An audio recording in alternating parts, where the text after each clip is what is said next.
Hello everyone and welcome to the channel. So as you can see, this is going to be our first tier video where we rank a selection of games that these are just randomly generated ones by other users, and we're going to put them in a few different categories going from worst to best. I haven't played all these games personally, but I'm going to go off the reputation or my perception of them to the best of my knowledge. So let's jump in.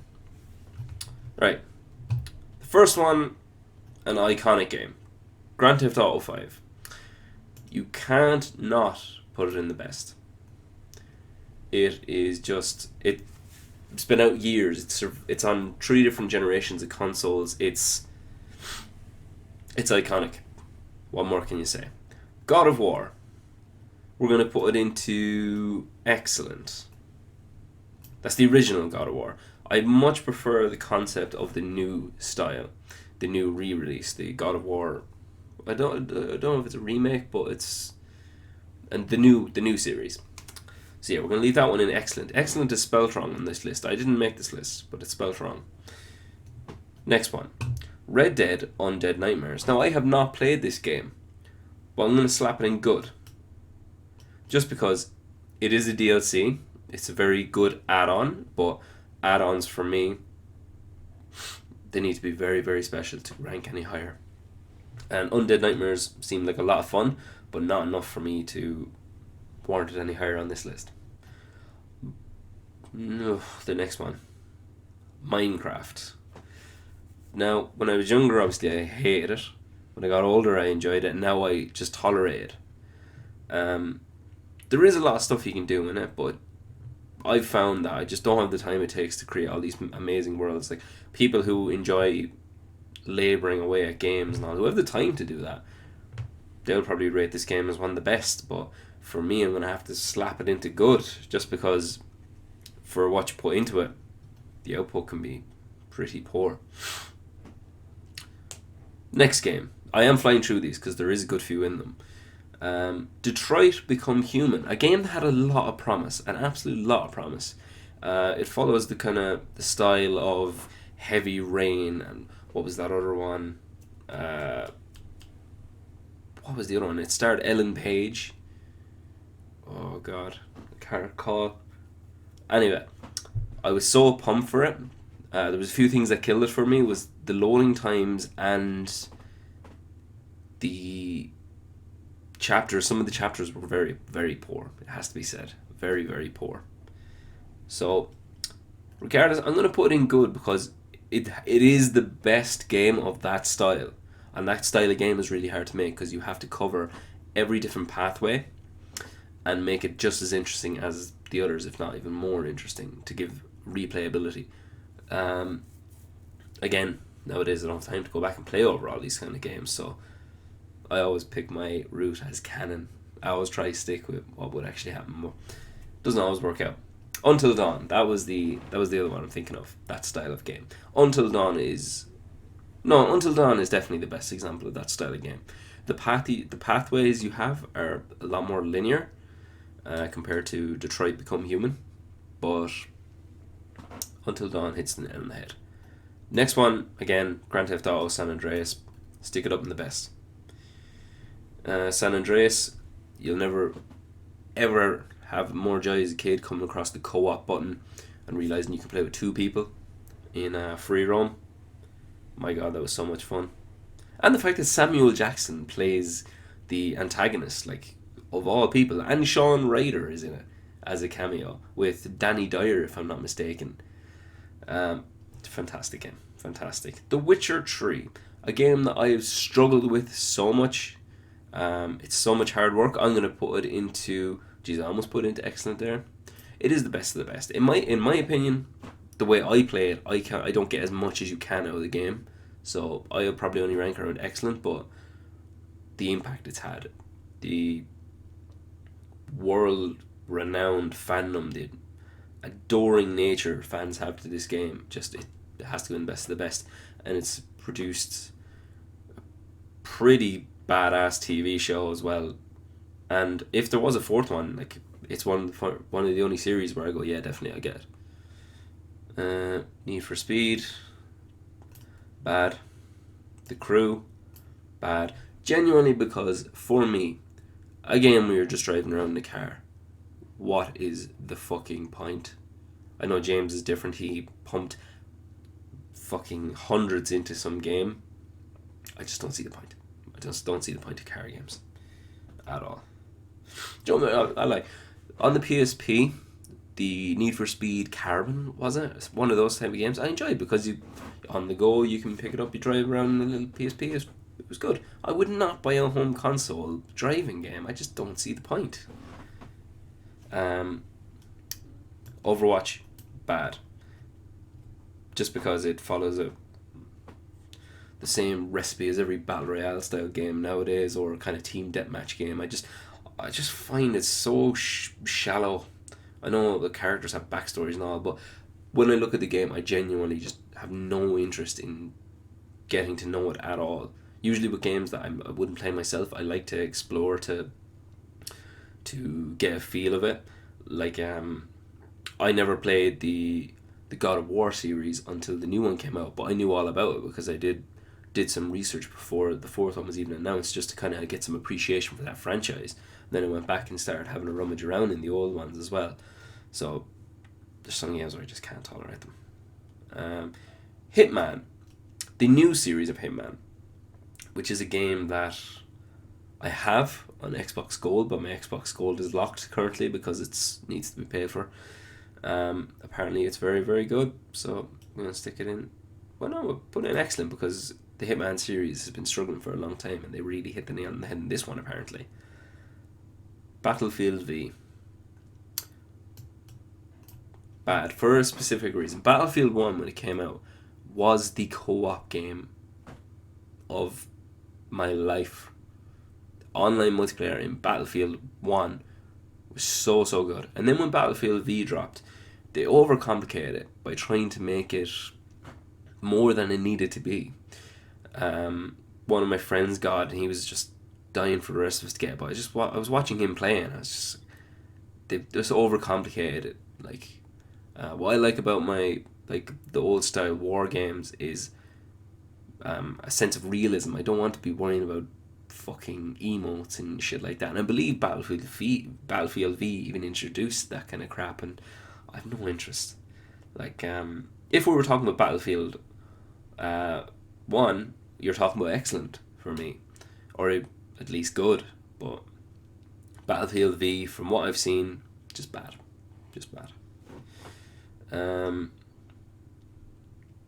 Personally hate this game, but because of what it's achieved, we're going to put in good. Fortnite. You can't deny the impact it's had. It's a global phenomenon. It has revolutionized battle royales. Regardless of your war zones, your PUBGs, Fortnite is the one that will always flash in the back of your mind when you think about battle royale games. The Division 2.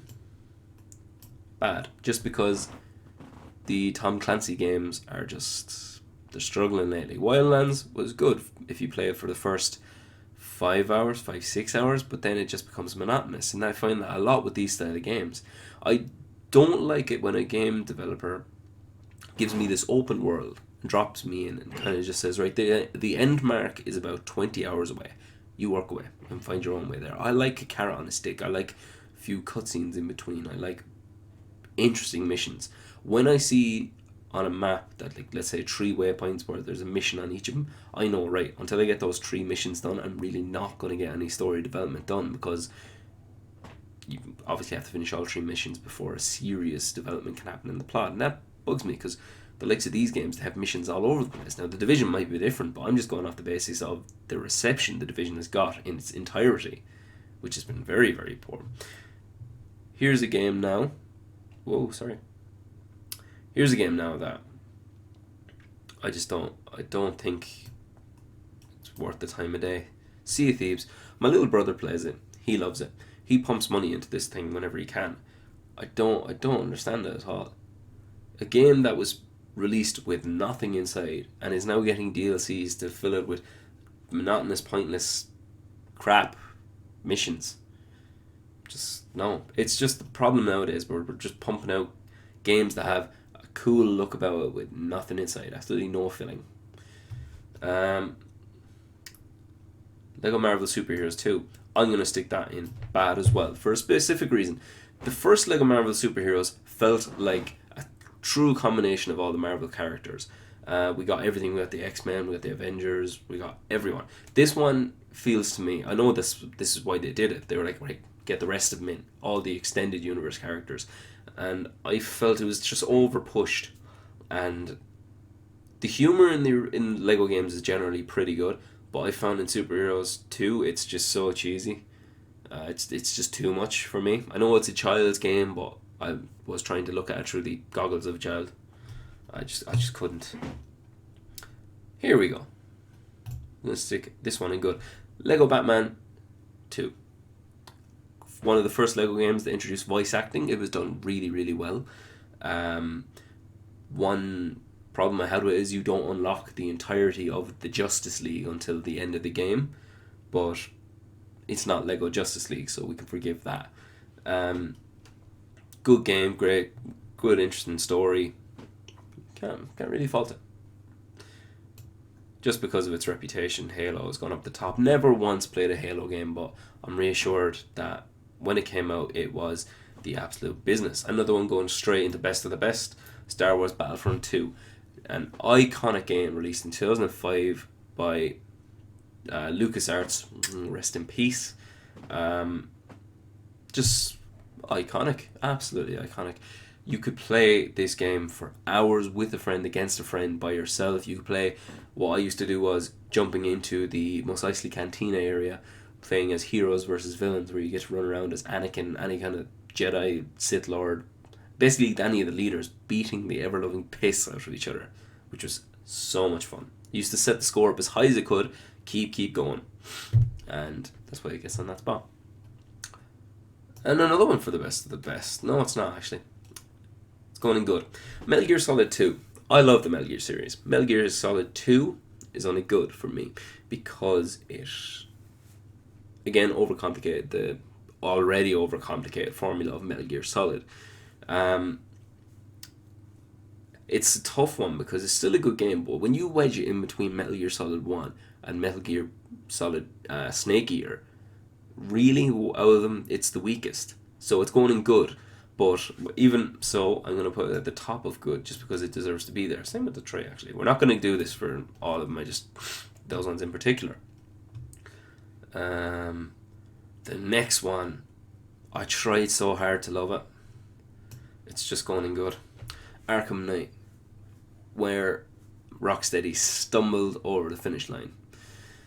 They had an amazing game in Asylum, masterpiece in City, and then when Knight came out, they focused on the wrong elements. They had great voice actors, great design team, then they focused on the Batmobile. The Batmobile should never be your main focus in a Batman game. If it is, it's the same as a car game. I don't care.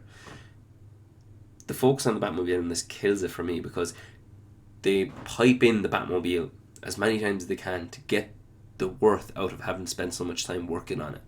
And even so, the physics of it, you can't drive around Gotham as freely as you'd like, crash into buildings. You have to go into the aim assisted mode to kind of navigate around sharp corners and stuff. Has some amazing side quests. The one with Mr. Freeze in particular is a really, really satisfying conclusion to his arc. But overall, the main plot doesn't feel like a satisfying conclusion to the Arkham series. That's why I would love a follow-up, maybe focusing on Nightwing or Robin, etc. It doesn't need to be as a grand scale as the Arkham games, but I just want an epilogue of a game. Yeah. Kind of like the way they did it with Uncharted. The way that series ended, you were kind of like, yeah, it wasn't a full Uncharted, but it was enough just to kind of go, thank you. The fine dessert, the cherry on top. The next one is going to go into good because it didn't hit its stride until the next game. Harry Potter and the Philosopher's Stone. Called Harry Potter and the Sorcerer's Stone in America for some fucking reason. The Harry Potter games on PlayStation 1, I believe, were more fun than the next generations. I don't know why. I think it's because I was so young and I was so engrossed in this world But the Harry Potter series on PS1 is good. It's solid. Lego Batman. We're going to stick it into good. I'm going to roll that down a bit. Because it wasn't as obviously not as good as the Lego Batman 2, because that's a scenario where the sequel was better than the original. It's obviously held back a small bit by the fact that the second one has voice acting. The first one relies on its traditional humor of using the Lego, what do you call them? The minifigures to convey emotion through their movements. And they still did a fantastic job in it, but they were obviously limited to a certain degree. The story I found dragging on too long. Way too long. It's the longest of the original Lego games. So, where are we? For its reputation, I've not played it. Half-Life, in you go. I don't know which one that is. I don't know anything about Half-Life. I just know that it's connected to the Portal series through kind of fan theories, etc., Easter eggs. Gavin swears by it. The rest of the guys swear by it. I only know it from watching other YouTubers play it and kind of list videos, etc. And everyone raving about it. Resident Evil 4, excellent. I don't think it's the best Resident Evil. I think you're going to find that the best Resident Evil is the remake of 2, and I'd stand by that 100%. Resident Evil 4 for me, it's too much of action horror.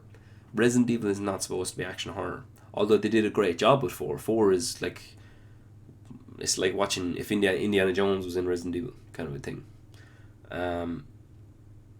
It's a bit too long.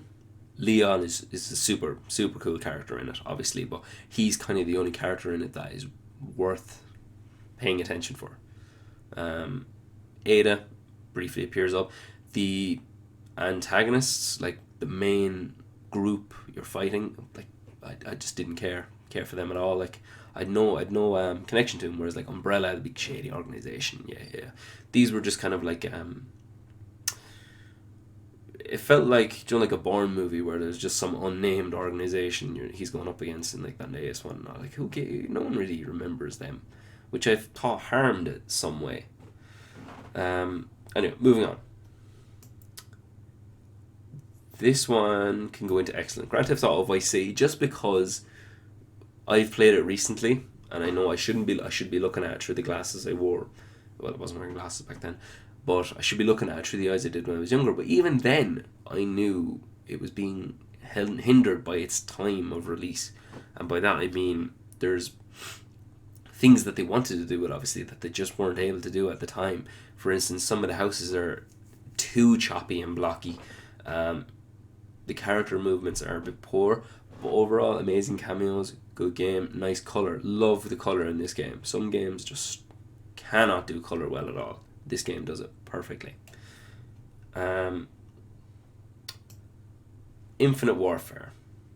I'm going to put it into bad, but I want to say that Kit Harington is only in that game, in the campaign. I'm only referring to the campaign of the majority of these games, only referring to the campaign.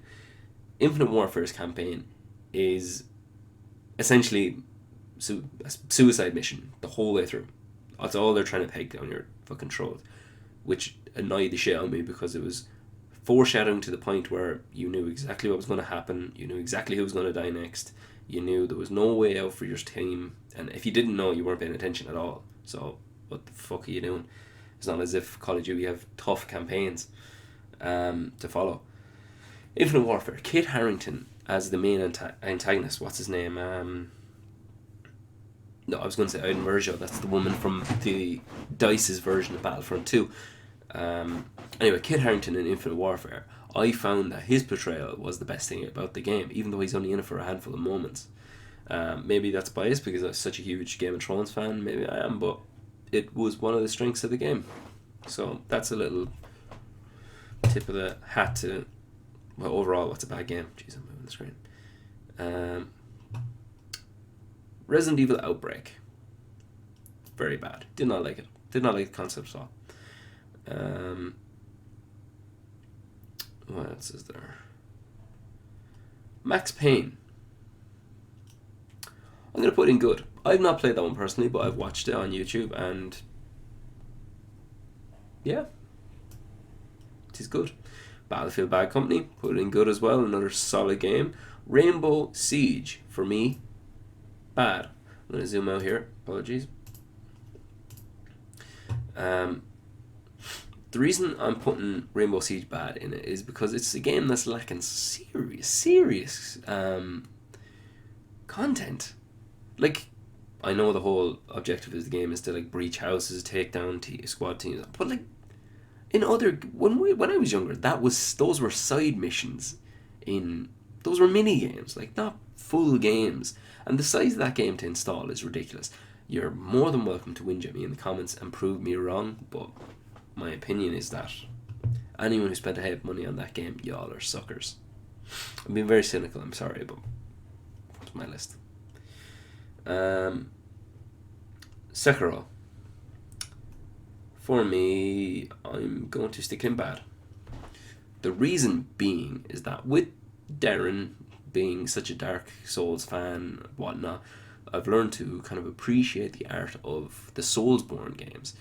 But with Sekiro, I have zero interest in feudal Japan, etc. And this game I have played. It's overcomplicated for the sake of being overcomplicated. I didn't get anything out of the game.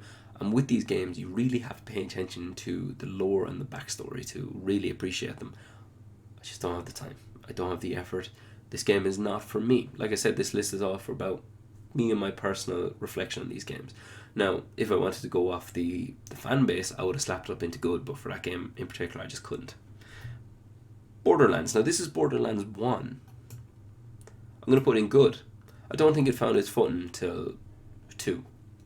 2 is a great game. Now, I've never even played this game. It's going in very bad. Drive Club. Spider-Man Friend or Foe. I've played it for the PSP. Bad. Bad. Controls, terrible. I also hate games where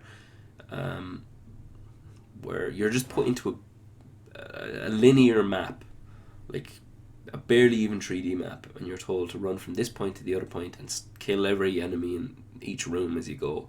That's not very creative. Maybe hit a button to open a door. Like, that didn't take much creativity on your part. Like, when you look at what Spider-Man PS4 did with its various different types of mission types, with the sneaking missions of Mary Jane or Miles Morales, you mightn't like those kind of missions, but it's variety. This game did not. That game did not offer variety at all for me, except with the handful of people you could play as. But nowadays with mods, we play with anyone. Controversial. A Call of Duty game ever going into the best. The best is always beaten the shit out of by fans. Call of Duty Black Ops 2. Is it? There's 2, is it? I can't see. I think it's only 1. We'll say it's 1 because my eyesight is terrible. Call of Duty Black Ops 1 has the best campaign of a Call of Duty game ever. Viktor Reznov is one of the coolest characters to ever come on a video game screen. Mason with the numbers, so cool. Even the missions, Vortuga escaping the prison, class. Zombies, just so many memories playing zombies, waking up early in the morning, my cousins coming over and playing with me all day, me dying because I'm actually shit at video games. I just like to play them a lot. Oh, it's perfect. That was a nostalgia pick, that one. Battlefield 1, excellent, absolutely excellent. Can't say more. The hype died down on that game when they just didn't add enough content to it. It struggled with the limited amount of maps and weapons, etc. when it released. It's so much fun when you jumped in and played with your friends. The war stories didn't entertain me at all. In fact, it could even warrant being dropped into good just for it, but because of them, how much fun we had playing multiplayer with all our friends, it's going straight in there. Another game, such a simple game, so much fun. Has to go in best of the best. Mario Kart for the Wii. One of the first games I got for the Wii. One of us used the wheel, the other one used the controller. Just a repetitive game that is so much fun. Don't know how they did it. I've not played any of these ones. I'm going to need to scroll down. I'm biased here. Phantom Pain, for me, is going in the best. This list has probably been compromised with that, but Phantom Pain is the game that it just got me out of a slump of hating games because it was so wacky and weird. Thought it was excellent. Now maybe I'll keep it down the bottom of the best because obviously it's not a finished product at all. It's not in any way the perfect game, but it holds a special place in my old heart. Where else? Grand Theft Auto V. I'm going to put in excellent. Now, for me, Grand Theft Auto... did I say V? Grand Theft Auto 4, for me, had a lot of character. Grand Theft Auto 5 has a lot of characters, but Grand Theft Auto 4 was a more toned down, still with the same amount of chaos, more I'm losing the ability to speak. I've been going for almost half an hour here.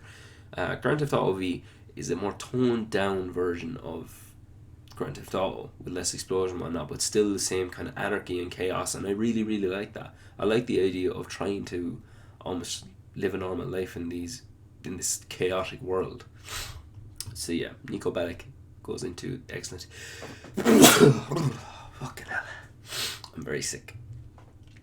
PlayerUnknown's Battleground. If you asked me a year ago, it would have went into good, but because of how far it's fallen, I feel it has not aged well at all. At the start it was a load of fun, now it's just painful. Whoops. Max Payne 3. I'm going to put that in good, just because the slowdown time attack was excellent. They really, really did it well. Moving on. Days Gone. I'm going to put it near the top of good, because it was almost the perfect zombie game. I've done a video explaining where it falls, the likes of the glitches and whatnot. I'm sure they patched that by now. What more can you say? It has the potential to be a proper trilogy, or even deserving a sequel. The game was longer than it should have been, or if not, they should have added more content to it that made it worth keeping going for that long. Maybe some new mechanics. Maybe don't make it so hard to get all the unlockables, let's say the weapons and stuff, because the worst thing about some games is that they leave it too long to give you the guns and the weapons that you can enjoy playing with. Like, I don't want to play for a 20-hour game with weapons that I just have to slog with for the last hour to be given a decent gun.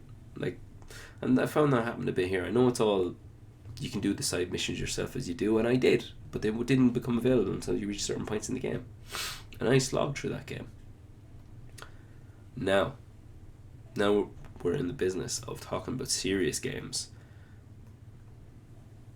I'm going to put in excellent. Uncharted 3. It's going on top of excellent. Uncharted 3, in my opinion, is probably the second worst Uncharted. Not that it does much wrong, it's just the other ones shined brighter for me. I still love the way it changed the kind of the routine a bit. It kind of showed Nathan, sorry, my god. It showed Nathan, there is a limit, you have to kind of tone down a bit. And it was nice, because the first two games he kind of just did what he pleased without any repercussions. Best of the best, Uncharted 4, fantastic game. Graphics, still amazing. Story, fantastic. New characters, really bubbly, fun characters. The sense of closure you get on this game is great. Rarely that's done like that. It felt like a true experience rather than a game. Ground Zeroes, top of bad, just because the fact that it's just lacking so much content, and they polish over it by adding in side quests that you can go back and do, like, kill this person in 50 seconds, but it's just the same map you're playing over and over again. Top of bad. I understood what they had to do, but top of bad. Ghost Wildlands. I'm going to put you in good. Just because I like the premise, but again, it struggled with being too long and not enough motivation to keep going through the game. Like, I restarted the game about 6 times going, yeah, I'm going to do it this time, and just ended up getting in a helicopter and just flying around just because I just knew I wasn't ever going to be able to do it. Just because I just don't have the energy. In good also, Resident Evil 7, the game that you could say saved Resident Evil. When Resident Evil was slumping on its ass dying after 6, Resident Evil 7 absolutely pumped it back into it. Right. I'm going to need to zoom out again.